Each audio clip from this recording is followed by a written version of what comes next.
Hello అందరికీ, ఎలా ఉన్నారు అందరూ? బాగున్నారా? సీటెడ్ ఎగ్జామ్ డేట్ దగ్గరకు వచ్చేసింది కదా. మీ ప్రిపరేషన్ ఎంతవరకు వచ్చింది? బాగా ప్రిపేర్ అయ్యారా లేదా?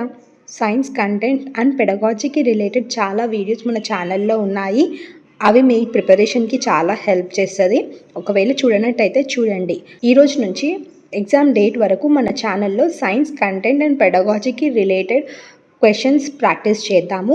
ఇవన్నీ ప్రీవియస్ ఇయర్ క్వశ్చన్ పేపర్స్లోని క్వశ్చన్సే. సో ఇవన్నీ కూడా మీ ప్రిపరేషన్కి ఇంకా స్ట్రాంగ్ చేస్తుంది. అన్ని వీడియోస్ చూసి మీరు కంటెంట్ మంచిగా ప్రిపేర్ అయ్యారనుకోండి, సైన్స్ కంటెంట్ అండ్ పెడగాజీలో మీకు ఈజీగా 30/30 స్కోర్ చేయగలుగుతారు. ఓకే, సో ఇంకెందుకు ఆలస్యం, స్టార్ట్ చేద్దాం వీడియోని. ఓకేనా? సో ఫస్ట్ క్వశ్చన్ చూడండి. Which of the following can be used to observe the complete length of a distance tall tower clearly? ఈ కిందిచ్చిన వాటిల్లో నుంచి దేంట్లో నుంచి చూసినప్పుడు మనకి ఒక దూరంలో ఉన్న టాల్ టవర్ని కంప్లీట్గా చూడగలుగుతాము అనేది క్వశ్చన్. సో చూడండి, మీరు already characteristics of mirrors and lenses గురించి నేర్చుకున్నారు. సో ఫస్ట్ ఏముందో ఆప్షన్ కాన్వెక్స్ మిర్రర్ కదా. సో కాన్వెక్స్ మిర్రర్ క్యారెక్టరిస్టిక్ ఏంటి? మనకు దూరంగా ఉన్న ఆబ్జెక్ట్స్ కూడా చిన్నగా మన మిర్రర్లో అవుపిస్తాయి కాన్వెక్స్ మిర్రర్స్లో. సో ఇక్కడ క్వశ్చన్ కూడా అదే ఉంది కదా. చాలా దూరంలో ఉన్న టాల్ టవర్ కంప్లీట్గా కింది వాటిలో దేంట్లో కనిపిస్తుంది అనేది క్వశ్చన్. డిస్టెన్స్ టాల్ టవర్ అనేది కాన్వెక్స్ మిర్రర్ నుంచి చూసినప్పుడే కంప్లీట్గా కనిపిస్తుంది. So what is the correct answer for this question? First option is correct. Okay, next question చూద్దాము. A teacher takes 3 clean plastic caps of bottles ABC. Teacher ఏం చేసింది? 3 plastic bottles యొక్క క్యాప్స్ని తీసుకుంది. ఓకే, 3 బాటిల్ క్యాప్స్లలో డిఫరెంట్ సొల్యూషన్స్ని add చేసింది. First దాంట్లో ఏం యాడ్ చేసింది? డిస్టిల్డ్ వాటర్ని యాడ్ చేసింది అండ్ HClని యాడ్ చేసింది. ఓకే, అండ్ సెకండ్ క్యాప్లో ఏం యాడ్ చేసింది? Distilled water and caustic soda. Caustic soda అంటే nothing but sodium hydroxide. Okay, and third కప్లో ఏం యాడ్ చేసింది? డిస్టిల్డ్ వాటర్ ఇంకా షుగర్ని యాడ్ చేసింది. ఈ 3 కప్స్లో ఉన్న ఏ సొల్యూషన్ అనేది ఎలక్ట్రిసిటీని కండక్ట్ చేస్తుంది అనేది క్వశ్చన్.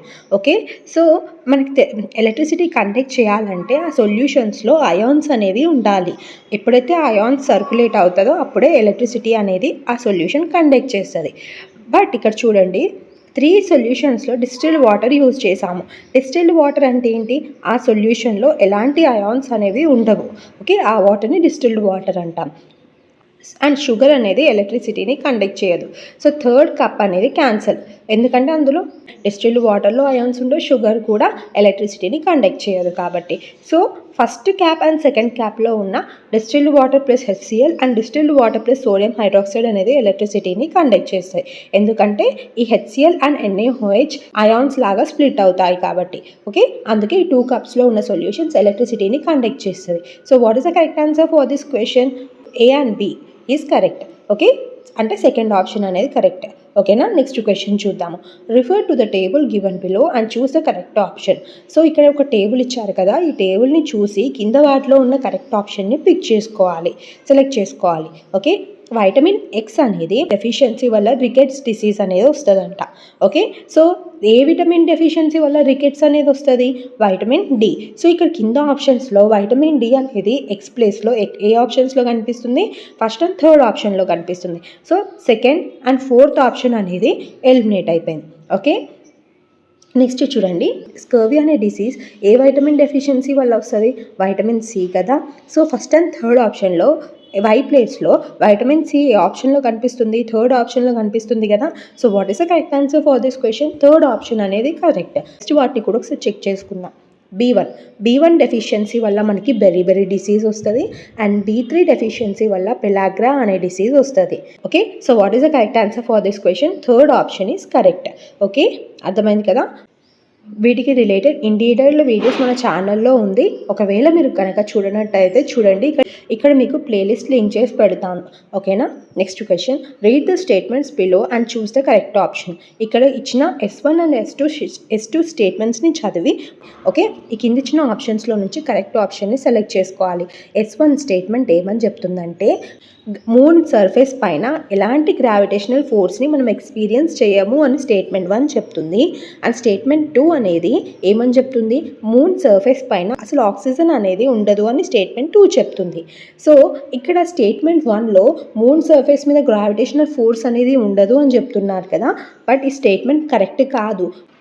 మూన్ యొక్క సర్ఫేస్ మీద గ్రావిటేషనల్ ఫోర్స్ అనేది ఉంటుంది, బట్ అది ఎర్త్ కన్నా తక్కువగా ఉంటుంది. ఎంత తక్కువగా ఉంటుందంటే 1/6 తక్కువగా ఉంటుంది. ఎర్త్ మీద ఉన్న గ్రావిటేషనల్ ఫోర్స్ కన్నా మూన్ మీద ఉన్న గ్రావిటేషనల్ ఫోర్స్ అనేది 1/6 తక్కువ ఉంటుంది. అంటే సపోజ్ ఒక మనిషి ఎర్త్ మీద 60 kgs వే చేస్తున్నాడు అనుకోండి, అదే పర్సన్ మూన్ మీదకి వెళ్ళి అతని వెయిట్ చూసుకుంటే మూన్ మీద అతని వెయిట్ ఎంత ఉంటుంది అంటే 10 kgs ఉంటుంది. ఎందుకంటే అక్కడ గ్రావిటేషనల్ ఫోర్స్ అనేది ఎర్త్ కన్నా 1/6 తక్కువ ఉంది కాబట్టి.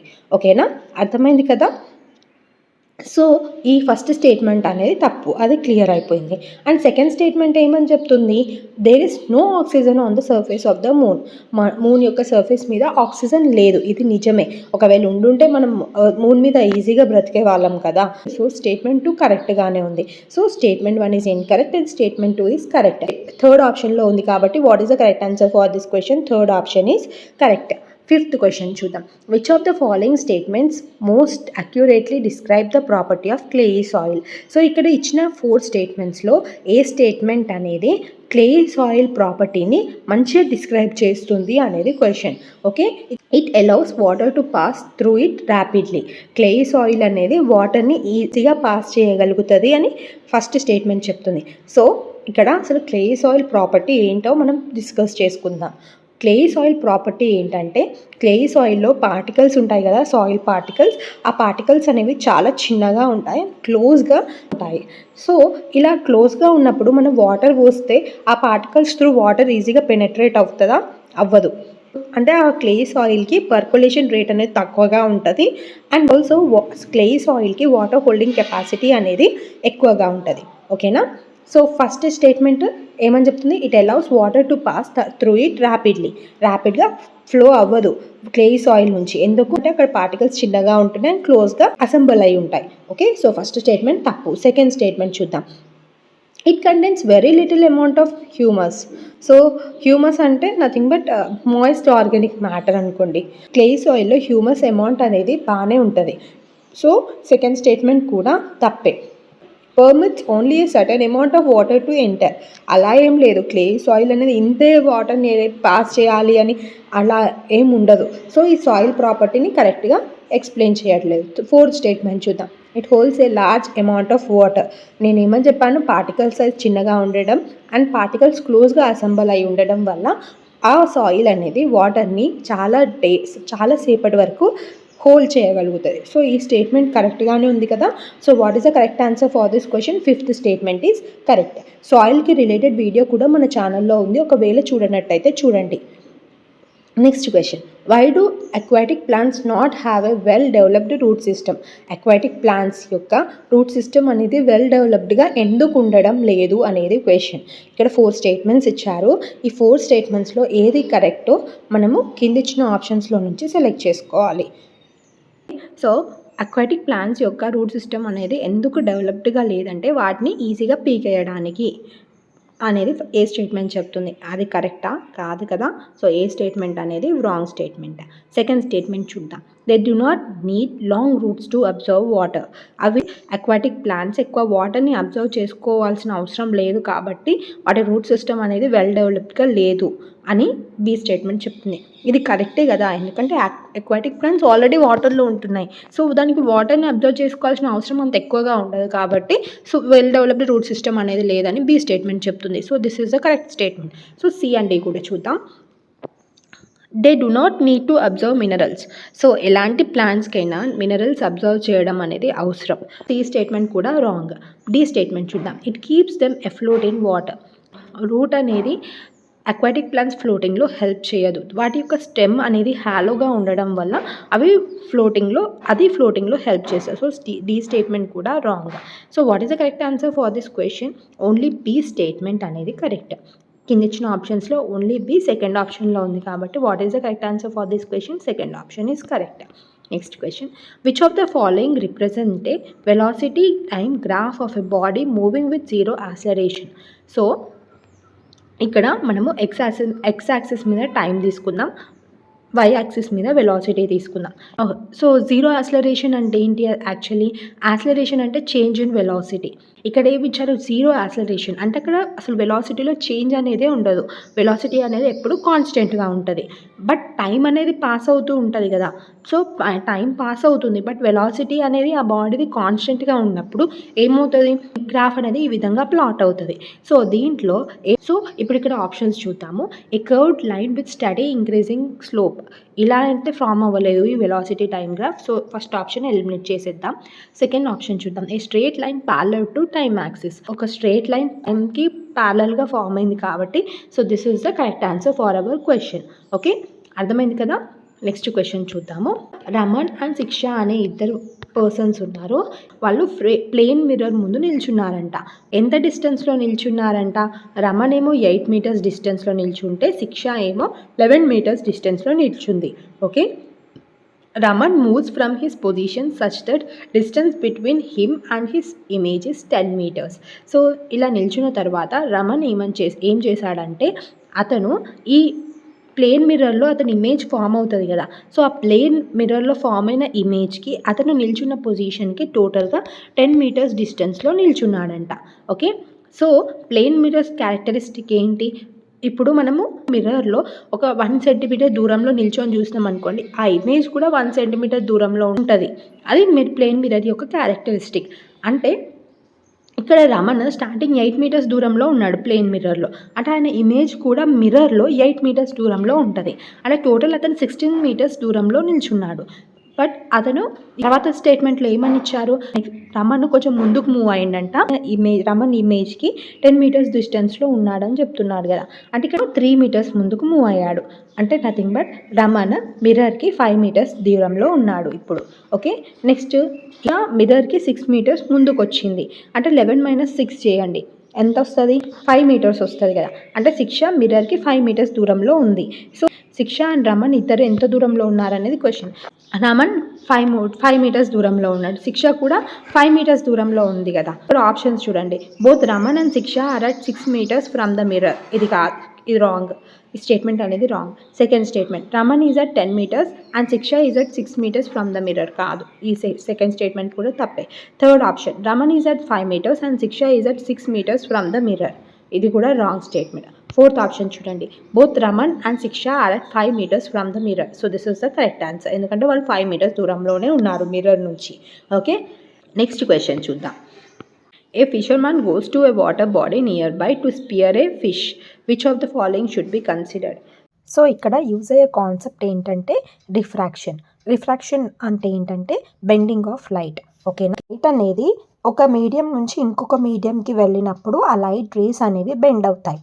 సో ఇక్కడ పిక్చర్లో చూస్తే లైట్ అనేది ఎయిర్ మీడియం నుంచి వాటర్ మీడియంలోకి వెళ్తుంది. ఎయిర్ అనేది రేరర్ మీడియం అండ్ వాటర్ అనేది డెన్సర్ మీడియం. ఓకే, సో ఇక్కడ ఈ లైట్ రే వచ్చి ఈ వాటర్ సర్ఫేస్ మీద హిట్ అవుతుంది కదా.